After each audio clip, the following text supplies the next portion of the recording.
ഇടുക്കി ലൈവിലേക്ക് സ്വാഗതം. കായിക ഹബ്ബാക്കി കേരളത്തെ മാറ്റുകയാണ് ലക്ഷ്യമെന്ന് കായിക വകുപ്പ് മന്ത്രി വി അബ്ദുറഹ്മാൻ.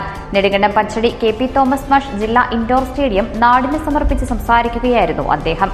വാർത്ത കാണാം. ഇടുക്കി ലൈവ് വാർത്തകൾ നിങ്ങൾക്കായി അവതരിപ്പിക്കുന്നത് oxygen, the digital expert. Dronacharya K P. Thomas മാഷിന്റെ പേരിൽ നാമകരണം ചെയ്ത പച്ചടി ജില്ലാ ഇൻഡോർ സ്റ്റേഡിയം കായിക വകുപ്പ് മന്ത്രി വി അബ്ദുറഹ്മാൻ ഉദ്ഘാടനം ചെയ്തു. ഇന്ത്യയിലെ കായിക ഹബ്ബാക്കി കേരളത്തെ മാറ്റുകയാണ് സർക്കാർ ലക്ഷ്യമെന്നും അതിനുള്ള പ്രവർത്തനങ്ങളാണ് നടത്തുന്നതെന്നും മന്ത്രി വി അബ്ദുറഹ്മാൻ പറഞ്ഞു. കായിക മേഖലയിൽ അടിസ്ഥാന സൌകര്യമൊരുക്കുക എന്നത് സർക്കാരിന്റെ പ്രഖ്യാപിത നയമാണ്. ഇന്ത്യയിൽ ആദ്യമായി കായിക നയം അവതരിപ്പിച്ച സംസ്ഥാനമാണ് കേരളം. കായിക മേഖലയ്ക്കുള്ള അടിസ്ഥാന വികസന ഫണ്ട് വർദ്ധിപ്പിക്കുമെന്നും സമയബന്ധിതമായി പൂർത്തിയാക്കുമെന്നും സർക്കാർ പ്രഖ്യാപിച്ചിരുന്നു. അതിന്റെ അടിസ്ഥാനത്തിൽ 5000 കോടി രൂപയാണ് കഴിഞ്ഞ 10 വർഷത്തിനുള്ളിൽ കായിക വികസനത്തിന് വകയിരുത്തിയത്. സംസ്ഥാനത്ത് 10 ജില്ലാ ഇൻഡോർ സ്റ്റേഡിയങ്ങളാണ് ഒരുക്കുന്നത്. 14 ജില്ലകളിലും സിന്തറ്റിക് സ്റ്റേഡിയം ഉറപ്പാക്കാൻ സർക്കാരിന് കഴിഞ്ഞു. ഈ സർക്കാർ അധികാരത്തിലെത്തിയപ്പോൾ 2 സിന്തറ്റിക് ട്രാക്ക് എന്നത് നിലവിൽ 26 സിന്തറ്റിക് ട്രാക്ക് എന്ന നിലയിലേക്ക് എത്തിച്ചു. എല്ലാ പഞ്ചായത്തിലും കളിക്കളം എന്നത് രാജ്യത്ത് ആദ്യമായി നടപ്പാക്കുന്നത് കേരളമാണ്. തിരുവനന്തപുരത്ത് കായിക വകുപ്പിന് ആസ്ഥാന മന്ദിരം നിർമ്മിക്കും. കായിക ഭവന്റെ കീഴിൽ സംസ്ഥാനത്തെ കായിക പ്രവർത്തനങ്ങളെ ഏകോപിപ്പിക്കുമെന്നും മന്ത്രി വ്യക്തമാക്കി. കായിക മേഖലയിൽ അടിസ്ഥാന സൗകര്യത്തിന്റെ കാര്യത്തിൽ ഏറ്റവും പിന്നോക്കമായിരുന്നു ഇടുക്കി അടക്കമുള്ള കേരളത്തിൻ്റെ എല്ലാ പ്രദേശങ്ങളും. കായിക മേഖലയിലുള്ള അടിസ്ഥാന സൗകര്യ വികസനങ്ങൾക്കുള്ള ഫണ്ട് വർദ്ധിപ്പിക്കുകയും അത് സമയബന്ധിതമായി പൂർത്തീകരിക്കുമെന്നുള്ളതാണ് നമ്മൾ മുന്നോട്ട് വെച്ച ഏറ്റവും പ്രധാനപ്പെട്ട കാര്യം.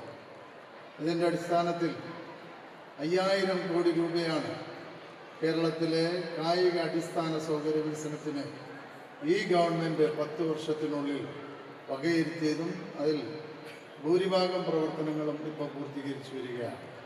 മൂന്നാർ ഹൈ ആൾട്ടിറ്റ്യൂഡ് സെന്ററിനെ മികച്ച സ്റ്റേഡിയമാക്കി മാറ്റുന്നതിനുള്ള നടപടി പുരോഗമിക്കുകയാണ്. County cricket ground, sports hostel, football field, horse riding സൌകര്യം എന്നിവ ഒരുക്കും. കായിക മേഖലയിൽ പ്രവർത്തിച്ച അഭിമാന താരങ്ങളുടെ പേരാണ് ജില്ലാ സ്റ്റേഡിയങ്ങൾക്ക് നൽകിയിരിക്കുന്നതെന്നും ഇത് സമൂഹത്തിന് പ്രോത്സാഹനമാകുമെന്നും അതിന്റെ ഭാഗമായി ജില്ലയിലെ കായിക മേഖലയിൽ മികച്ച പ്രവർത്തനം നടത്തിയ കെ.പി. തോമസ് മാഷിന്റെ പേര് നൽകിയതെന്നും മന്ത്രി വ്യക്തമാക്കി. എം. മണി എം.എൽ.എ. അധ്യക്ഷനായിരുന്നു. നെടുങ്കണ്ടം സിന്തറ്റിക് സ്റ്റേഡിയവും പച്ചടി ഇൻഡോർ സ്റ്റേഡിയവും യാഥാർത്ഥ്യമായതോടെ ഗ്രാമീണ മേഖലയുടെ പുരോഗതിക്കൊപ്പം കായിക മേഖലയുടെ വികസനത്തിനും നിരവധി കായിക പ്രതിഭകളെ സൃഷ്ടിക്കാനും കഴിഞ്ഞെന്ന് എം.എൽ.എ. പറഞ്ഞു.